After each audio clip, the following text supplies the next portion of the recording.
So, without further ado, I'm going to launch right into it. Chapter 14. Well, there's conspiracy around for the captain. How big, how bad, can't say for sure. You've got some people with most night holders, but all they know is they meet sometimes. For conspiracy against the Baron, night holders got to be seriously stupid to allow servants, trusted or no, in the same room. They were meeting on the practice ground, a good open place to talk without being overheard. Gwalsor nodded. No evidence against anyone, Malga? All I know is I am seriously certain Markian Dar Hurlevant is the ringleader. I see. Maybe you stamp on them, arrest Dar Hurlevant, and look at the evidence against him, find him guilty, hang him. Others will run for cover. Gwalsor tapped his leather sleeve. 2 problems. First off, Dar Hurlevant is by far my best military commander, and I wouldn't like to deprive myself of him this year, when Wardrick is likely to be causing trouble for us. And the second is that to look at the evidence and find him guilty will just make the others sure they need to unite against me, and it'll make them more cautious too, and harder to catch. You got to do how you see fit then. I think you're being seriously soft-hearted. But something else you maybe you should do. Invite his sister Grandol Castle as a guest. That way you'll make him a little less willing to make trouble for you. Saldra's tears, Melga. How can I get anything done with that woman winding herself around me every time I stick my nose out of my chamber? A smile flickered quickly on and off Malgathup's face. Ah, yes, and you be kidnapped sometimes yourself. Blast you! Gwalsor suddenly cut himself off and smiled. Malga, someday you'll find me looking at evidence against you, finding you guilty and hanging you. A grin showed on the olive face. But you're too soft-hearted for that. About Mar Hurlevant. Suppose you assign an escort to her. We've got 3. 4 3 nights come through.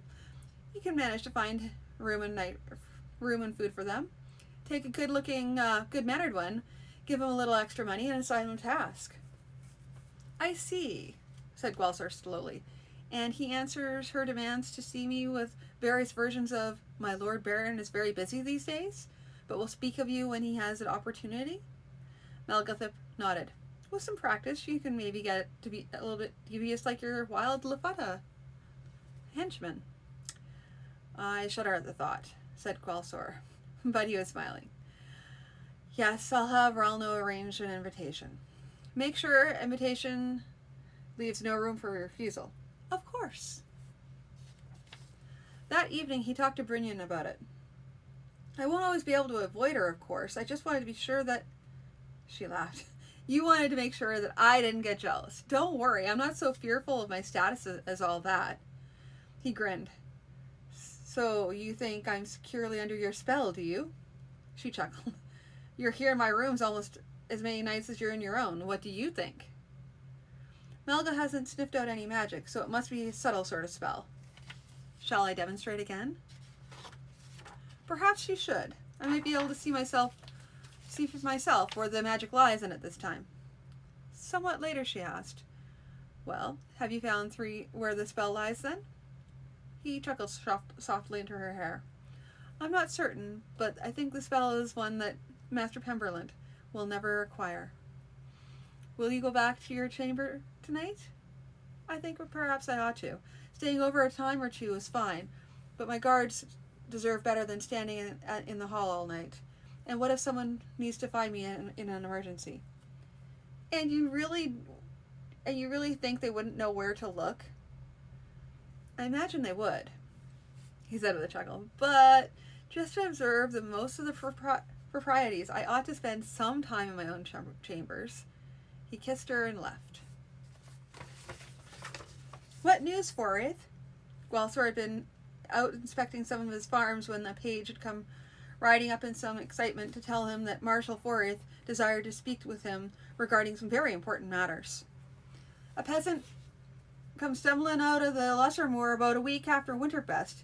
He were one of the ones the bandit kidnapped back last fall. Ah, that is news. Well, Lord, there be more than that. This fellow, he said, the bandit chief, a fellow named Bloody Toasteg, built himself some sort of fort in there. A fort?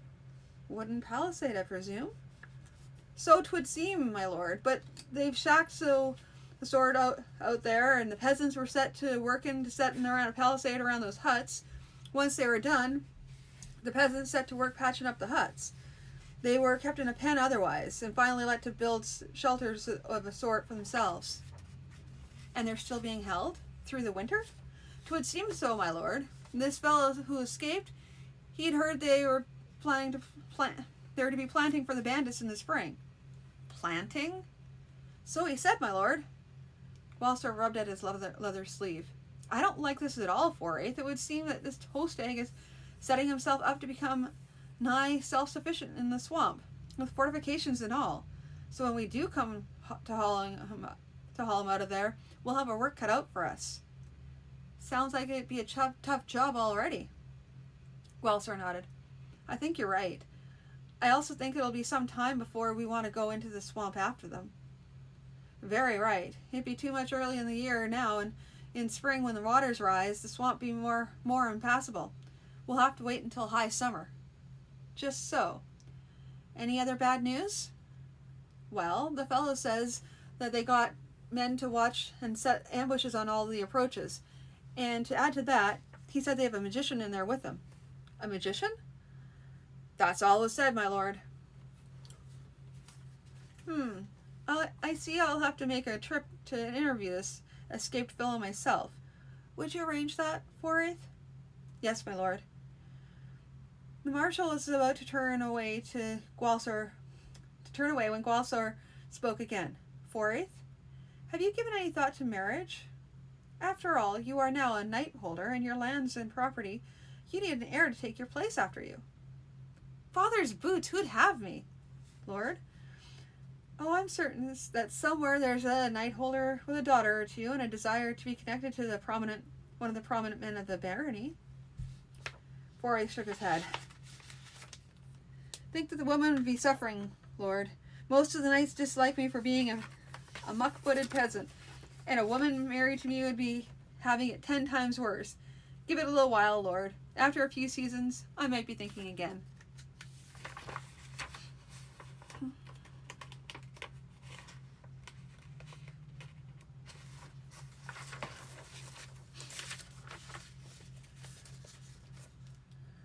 Pardor Dar Andaswick was a slender, dark-haired, handsome man with a tendency for flashy dressing. He might have had cause to feel nervous with his baron suddenly descending on him with 20 men, but he gave no sign of it. You wish to speak to the peasant who came out of the lesser moor, lord? Of course I will arrange it immediately. Come up the hall while my people find him. He turned and gave the necessary orders to a page, then led Gwalsor up to the high vaulted hall of the Hold Castle. Lanasor Han Donaith swung himself on a pair of crutches into the presence of the baron in the hall of the holding castle. The crutches made it difficult to bow properly, so he stood with his head lowered until Gwalsor spoke. Lanasor Han Donaith? Yes, my lord. Gwalsor looked around. Fetch the man a stool. I wish to talk to him, and how shall I if he falls on his face? A stool was fetched, and Lanasor sat down. Now, said Gwalsor, you said that they have a magician with them? Yes, my lord baron. He be there indeed, but he don't seem to be one of them. They be asking his opinion now and again, but most times he be doing his own work. Have you any notion what sort of things he did? Frightful, weird things, my lord baron. He had this carved wooden man all spelled over who be walking around and fetching and carrying for him. They be saying 'twere fearful dangerous to even be touching that wooden man. Worse yet, my lord baron, one of the bandits themselves tried to attack the magician for some slight, and he slew the fellow with a touch, and then he raised him up again and set him fetching and carrying like the wooden man. I see. Could you guide us back there? My Lord Baron, the last 3 days I were but stumbling and staggering this way and that until at last I came out. I could be trying if you command me, but I be no safe guide. I appreciate your honesty. How many are the bandits? Somewhat over 50, my Lord Baron. Arms? Swords, axes, spears, my Lord Baron. Many of them carrying bows or crossbows as well. Armor? Little enough, my Lord Baron. Most have bucklers, save have mail shirts or brigandines as well. The Baron paused, tapped on his cuff for a bit. You have family there, Lenosor? Only a wife, my Lord Baron. The child, she died of coughing sickness last winter. Well, prepare yourself, Lenosor. I wish you to move to Grendel Castle. It is in part a reward for your help. In part, it's because I wish you to be nearby in case I require to speak to you again. We will find work for you among the castle servants. Yes, my Lord Baron. Gwalsar turned to his entourage. See to the transportation of Lenosor, his wife, and their goods to Grendel Castle. Lenosor's eyes widened. My wife as well, my Lord Baron? Of course. Did you think I'd take you off with no care for your family? No, my Lord Baron, but the look on his face said he had thought that would be the case. Pemberlint was well dressed as usual, but had some odd purple stains on his fingers. Gwalsar tried not to stare, but the stains were so clear and contrasted so much with the magician's usual fastidiousness that he couldn't help looking. Pemberlint noticed and smiled. Then he shrugged it off in a casual way. Some of my work is alchemical in nature, Lord. I am working at devising a potion against certain rashes and skin diseases. This particular involves a mineral which tends to leave stains such as this. I see. Yes, Lord. When your summons reached me, I had little time to do more than remove my apron and come. The stains do not wash off, though they wear away in time. I felt it best not to delay to raise any kind of spell necessary to remove them. With some effort, Gwalsar prevented himself from grinning. Well, Master Pemberlint, I have another commission for you. Another curse, my Lord Baron? Gwalsar smiled. Not this time, Master Magician. You are familiar with Letsormore? I know of it, my lord, though I could not say I am familiar with it. There are some intriguing plants there which, I have been told, produce very potent poisons. You are aware that there is a group of bandits hiding out in the Lessermoor? Of course, my Lord Baron. That story has been around for somewhat over a year. The latest word, of course, is they're having kidnapped several peasants to build fortifications for them. Gwalsar gave him a look. You have heard of all this, then? Certainly, my Lord Baron. And the destruction of the force that sought to invade the swamp? I suspect that I have a notion of what you want of me, if I am not being too presumptuous. Gwalsar allowed his grin to show. Speak on. I will let you know if you're wrong. You wish me to use my abilities to find a safe way into the Lesser Moor for you and your forces. How soon do you need this? As soon as possible, though there is not so much pressure for time as there was at Gwillis Hole. Take 2 weeks or so and do what you can. I'm not sure if you're aware of the fact but the bandits have a magician with them. That would likely be something you wish to know before you go sticking your nose into the beehive. Pemberlint looked thoughtful. I will need a day to make preparations and finish the notes on my latest work. He glanced at his stained fingers. I can leave the day after tomorrow. Tostig dismissed the messenger, then hunted up his second in command. Manic was supervising some building using little physical force, just an occasional frown and threatening fist. Well, man, that peasant we lost, he seems to have walked into a muck pool and back out again. Our spies out there says he's told them all about us. They say the Baron's even got himself a magician out there, too, who'll be looking for ways into the Lesser Moor. Ha! And that blockhead said he'd be drowned. You want me to be knocking off his fool head for him, or will you be doing it yourself? No, he's not going to be getting away scot-free, but I be thinking I want to have an interesting punishment in him for him. Thing I be wanting to talk to you about is this. I be thinking with this magician out there sneaking and spying, maybe we ought to be talking to our own magician. You be wanting me with you? If you don't be minding too much. You gonna talk to him about the dead peasant again? Tostig scowled. Talked to him once. Didn't get much forward, you recall? The fellow's dead, he tells me. What matter to him or you what happened to the body? I don't imagine he'll have changed his mind. Still be irking you that? It be, but not so much that I want to be finding myself fetching and carrying for him. He shot a quick smile at Manic. Or be that your intent, man, to push me into doing something so rash so you can be taking over this army of ours? Oh, for sure, sure I'd be wanting leadership with all this lot toss. Bear be giving me the creeps not to be the one is having to watch my back as having assigned guard duty. And as for breaking up fights over divvy and plunder, why I be yearning for that day. But you don't be caring much over the corpse? Manic shrugged. Don't usually be agreeing with the old stinkmaker, but this time I be thinking you have the right of it. You be dead. What do you be caring? Oh, and I suppose you be understanding what you be doing with that corpse? Manic shook his head. About magic and like? I don't be knowing, but dead be dead. Conversation slackened as they approached Slavenhange's hut. Tostig had to rap 3 times before the door was answered. Hansage stepped outside. Before the door closed, Tostig caught a glimpse of the peasant's corpse, sitting up naked on a trestle table, one arm outstretched, index pointed, door closed. How may I serve you, Tostig?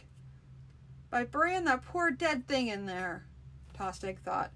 But what he really said was, Baron out there be getting ready to attack us. My people be saying that there's a magician out there studying how to get in here. You wish me to foil that magician? Tostig thought for a bit. Now say you do be foiling him. Wouldn't the Baron just be hiring somebody new? That's so, I would think. So what do you want of me then? This magician, suppose you be trying to keep track of what he be doing so that the Baron's army be coming and we can be ready for what he be doing. Hans frowned and then the frown cleared. This will take much of my time, you know. I suppose it might indeed, but you'll be worse interrupted if the Baron come riding in and burning us out. Hans smiled a slow smile. Yes, that's true, isn't it? I'll just have to do what I can then, won't I? We'll be appreciating that very much. So I'll go to work directly. He turned back towards his door. Tostig found himself speaking a little more bravely than he'd ever thought possible. A moment, please, wizard. Hans turned back to look at him, dropping his hand from the door. What be you doing with that poor dead lad in there? Hans smiled at that irritating smile again. Perhaps I ought to give you lessons in my art. But no. You're an unlikely apprentice, to be sure. Let me see. How should I explain? He looked off toward the treetops across the clearing in deep thought and then spoke again. Suppose I say that I am attempting to master the essence of life. What is it that makes up a living being? Can this sort of thing be copied by any means? And what might such copying require? This is the sort of thing that I am attempting to learn. Have you understood any of what I've told you? Tostig nodded. I think I be understanding. Not something for the likes of me, though. Good day, wizard. Without bothering to take his leave, Hans moved back inside and closed the door. While the 2 bandits walked away, Tostig said, Man, I believe he be trying to make life back there. That be bothering you, Toss? Be bothering me some, but what be bothering me worse would be if he slipped up and kept track of the Baron because we were in the midst of his learning and grudged the time taken away from it. And so, without further ado, that was the end of the chapter. Sorry, I had to mark down at the last bit there. But, so, until later, I will talk to you all again really soon. Have a good night.